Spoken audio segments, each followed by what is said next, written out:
శ్రీమాత్రే నమః. నమస్కారం. అందరికీ కూడా గో పూజ, అసలు గోవుకి పూజ చేయటం ఏమిటి? కొంతమంది కుక్కలకు పూజ చేస్తూ ఉంటారు. కాబట్టి జంతువు కూడా ఒక దైవ స్వరూపమే. మనకు ఉన్న హిందూ సనాతన సాంప్రదాయాల్లో చెట్టుకి పూజ చేస్తాము, పశువుకు పూజ చేస్తాము, అలాగే ప్రకృతిలో ఉన్న వృక్షాలకు పూజ చేస్తాము. ఆ ప్రకృతిలో మనతో పాటు సహజీవనం చేస్తున్నటువంటి కుక్కను కాలభైరవుడిగా కొలుస్తాము, కోతిని ఆంజనేయ స్వామిగా ఆరాధిస్తాము, అలాగే గోమాతని సర్వదేవతా స్వరూపంగా ధ్యానిస్తూ ఉంటాము, ఆరాధిస్తూ ఉంటాము. ఇక ముఖ్యమైనటువంటి విషయం ఏమిటంటే, ఆవుని మనం వెళ్ళి మెడ దగ్గర నెమురుతూ ఉన్నప్పుడు అది మనం ఏమైనా పెడుతున్నామేమో నాలుక బయటకు అంటుంది, పొరపాటున అది మనకి చేతికి ఆ నాలుక తగలటం, ఇలాంటివన్నీ కూడా సంభవిస్తూ ఉంటాయి.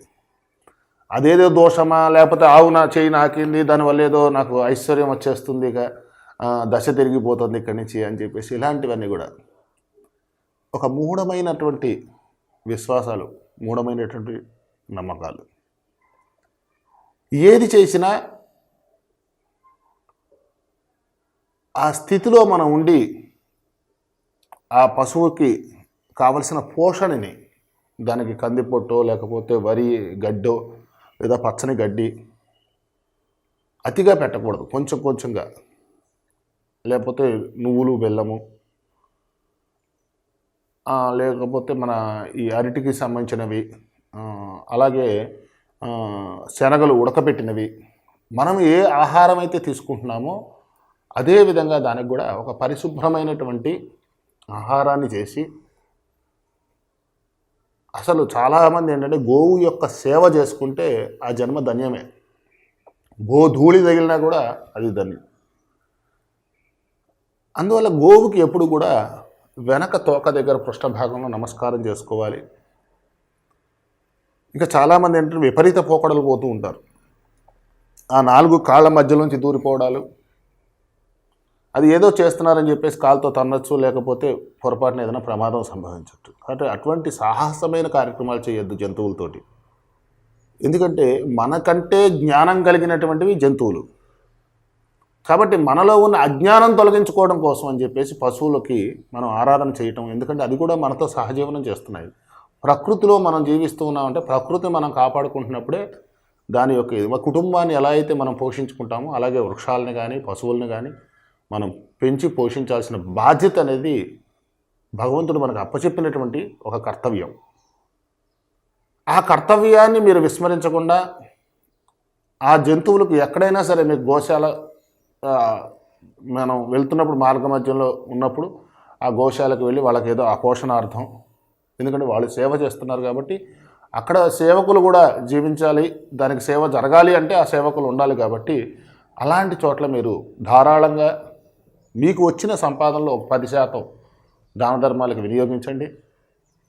ఎప్పుడు కూడా గుర్తుపెట్టుకోండి, మనం ఎప్పుడు ధనం వస్తోంది, దశ తిరుగుతోంది అని అంటే నీ దశ బాగున్నప్పుడు, అవతల వాడి దశ బాగుండనప్పుడు పరోపకారార్థం ఇదం శరీరం. కాబట్టి మన దగ్గర ఉన్నటువంటి ద్రవ్యంలో కొంత ద్రవ్యాన్ని తీసుకుని వెళ్ళి అవతల వాళ్ళకి మనం దానం ధర్మం చేయటం వల్ల మన యొక్క ప్రారబ్ధ కర్మలు, సంచిత కర్మలు, ఇలాంటివన్నీ కూడా ఈ రోజున తెలిసి తెలియక మనం కొన్ని బోనస్ కర్మలు అంటించుకుంటున్నాం. కూరగాయలు వాడు వస్తే బేరం ఆడతాం, ఎందుకంటే అతను కూడా జీవించడం కోసం ఆ జీవనాధారం అతనికి ఆ కూరగాయలు అమ్ముకోవడం. కాబట్టి 50 రూపాయల కిలో అంటే 30 కదా అని అడిగితే అతని కర్మ నువ్వు అంటించుకుంటున్నట్టు అవుతుంది. 50 రూపాయలు కదా, నువ్వు ఎంతకు ఇవ్వగలవు అని ఈ విధంగా మనం ప్రశ్నించామనుకోండి, అతను 40 రూపాయలు 45 రూపాయలకో నేను ఇవ్వగలనని చెప్పేసి అంటాడు. లేదా ఇంకొక 5 రూపాయలు అదనంగా నువ్వు ఇచ్చి మంచివి నువ్వే తీసి నాయన అన్నావు అనుకో, అతనే మంచివి తీసిస్తాడు. అప్పుడు ఏమవుతుందంటే ఎప్పుడు కూడా మనం ఇస్తూ ఉంటే వస్తూ ఉంటుంది. ఇది విశ్వం యొక్క ఇది. కాబట్టి మన దగ్గర ఉన్నది ఎప్పుడైతే పంచుతూ ఉంటామో అప్పుడు మనకు వస్తూ ఉంటుంది.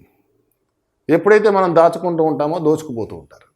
ఇలాంటివన్నీ కూడా నిశితంగా మీరు చాలా చిన్న చిన్న తప్పులే, ఇలాంటి వాటిని మీరు చాలా పరిశీలనగా చేసుకుని, మన శరీరం పరోపకారార్థం ఉంది, నేను దైవ ఆరాధన చేస్తూ దైవ స్వరూపంలోనే ఉండటం వల్ల అవతల వాడిని కూడా దైవంగా భావించండి. ఆ యొక్క తత్వాన్ని మీరు ఎప్పుడైతే అలవాటు చేసుకున్నారో, ఇది కొన్నాళ్ళు మీరు ఆచరించి చూడండి, మీలో ఆ మార్పు ఎలా ఉంటుంది, అవతల వాళ్ళ నుంచి మీకు ఆ ప్రేమ ఎలా పొందుతారు అనేది గమనించండి నిశితంగా. ఎప్పుడూ కూడా పరులను దూషించడం అనేది మహాపాపం. పిల్లల్ని కూడా కొట్టడం అనేది కూడా పాపమే. వాళ్ళకి ఏమీ తెలియనప్పుడు అది తెలియచేసేటటువంటి బాధ్యత ప్రతి తల్లిదండ్రులపై ఉంటుంది. కాబట్టి మనం వాళ్ళకు కూడా, పిల్లలకు కూడా మనం అలవాటు చేయాలి.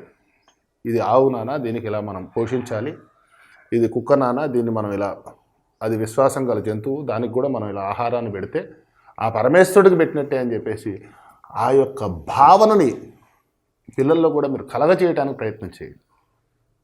అప్పుడు వాళ్ళల్లో కూడా ఒక నిశితమైనటువంటి మార్పు జరుగుతుంది. కాలక్రమేణా కూడా మన సనాతనాన్ని, మన ఆచారాల్ని, మన వ్యవహారాల్ని, మన కట్టుబాట్లని, మన సంస్కృతిని, మన సాంప్రదాయాన్ని కూడా పిల్లలకి అందించాల్సిన బాధ్యత ప్రతి తల్లిదండ్రులపై కూడా ఉంటుంది.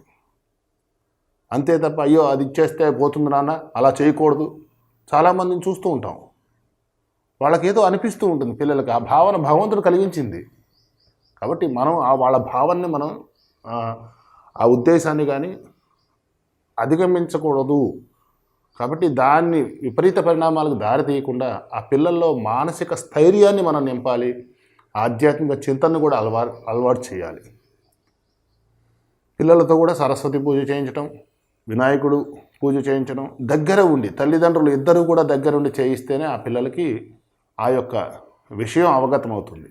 కాబట్టి ఇది అందరూ కూడా గమనించండి. అంతే తప్ప నా పిల్లోడు ఎప్పుడు ఇంతే అల్లారు చేస్తాడు, వాళ్ళని మమ్మీ అని పిలవటం, ఆ అమ్మాయిల్ని, ఆ మగపిల్లల్ని డాడీ అని పిలవటం, ఇవన్నీ కూడా మన సంస్కృతి ఆర్షధర్మానికి కూడా విరుద్ధమైనటువంటివి. కాబట్టి శుభ్రంగా వాళ్ళతో మీరు అమ్మ నాన్న అని పిలిపించుకోండి. ఆవు అరిచినప్పుడు చూడండి, మీకు అంబా అని అరుస్తుంది. ఆర్తితో అరిచినప్పుడు వేరుగా ఉంటుంది, మామూలుగా అరిచినప్పుడు వేరుగా ఉంటుంది. కాబట్టి భగవంతుడు యొక్క తత్వాన్ని మీరు అలవర్చుకోవాలి అంటే కనుక, ఒక చంటి పిల్లవాడు పాల కోసం ఏడుస్తుంటే తల్లి ఆవేదన ఎలా చెందుతుందో, మనం భగవంతుణ్ణి ప్రార్థన చేస్తున్నప్పుడు కూడా మన ఆర్తనాదం కూడా ఆ పిల్లవాడి ఏడుపులాగా ఉండి భగవంతుడు మన దగ్గరికి రావాల్సినటువంటి ఆ స్థితిని పొందాలి. అందరూ కూడా, సర్వజనులు కూడా క్షేమంగా ఉండాలి. మన సనాతన హిందూ సాంప్రదాయంలో మనకున్నటువంటి ఒక గొప్ప ఇదిని మనం అలవరుచుకోవాలి అని నా ఆవేదన. కాబట్టి అందరూ కూడా ఇక్కడి నుంచి ఈ వీడియోలు చూసి ఒక చింతనని మీరు అలవాటు చేసుకుని ఆ యొక్క సాధనా మార్గంలో ఉండాలని చెప్పేసి నా ఆలోచన. కాబట్టి సర్వే జనా సుఖినో భవంతు, లోకా సమస్తా సుఖినో భవంతు.